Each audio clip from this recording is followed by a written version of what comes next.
Well, good evening. Here we are again. Tonight I thought I'd tell you something surprising. Did you know that you blink on average 25 times a second? Sometimes more, sometimes less, but on average 25. And every blink takes about a fifth of a second. And someone has calculated that if you were to go on a journey that took 10 hours and it averaged 40 miles an hour, not only would that be a long journey, but you would actually drive 20 miles with your eyes closed. That's a bit of a scary thought, isn't it? Here's something even more surprising. There are people that go through life with their eyes closed. They look, but they don't really see. They see what's on the surface, completely forgetting what's underneath. They focus on images, forget all about issues. Vision is present, but perception is absent. And we see that a couple of times with the disciples. In Mark chapter 6, we're told about the occasion where Jesus feeds 5,000 people with just 2 fish and 5 loaves.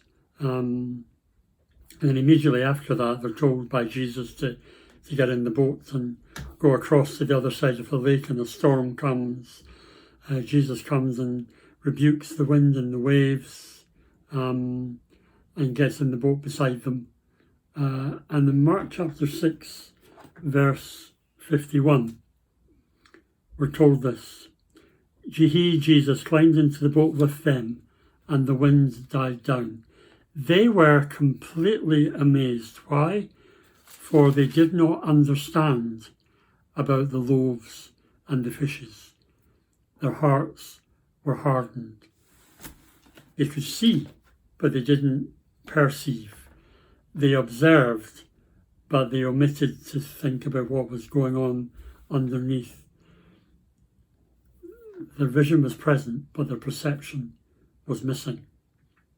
And sometimes we can be like that. I don't want to be too hard on the disciples, because they are a great reflection really of us as followers of Jesus.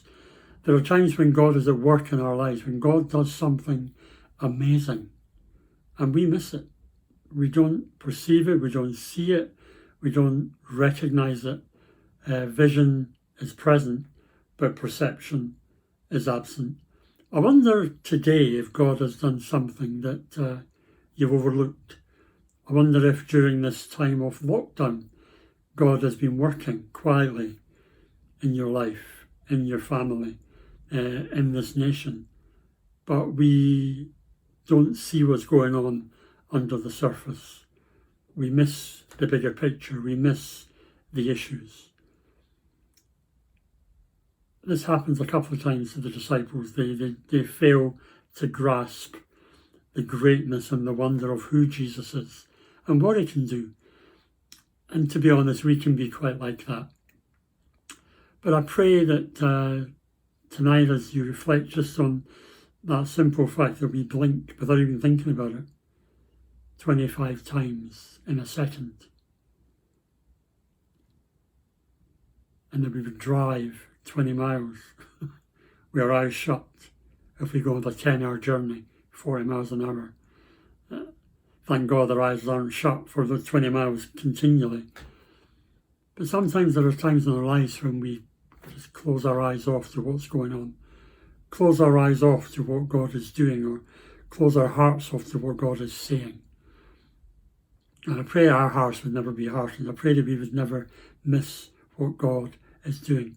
So I want to encourage you, along with me, to ask that God would open the eyes of our heart, open the eyes of our understanding, so that we could see what he's doing. Be excited about that and join with him in that. Remember, Jesus said he only did what he saw the Father doing. He only spoke what he heard the Father saying. May we be like Jesus, not miss out, and certainly not go through lives with our eyes shut, unless you're sleeping. God bless you. Have a good evening.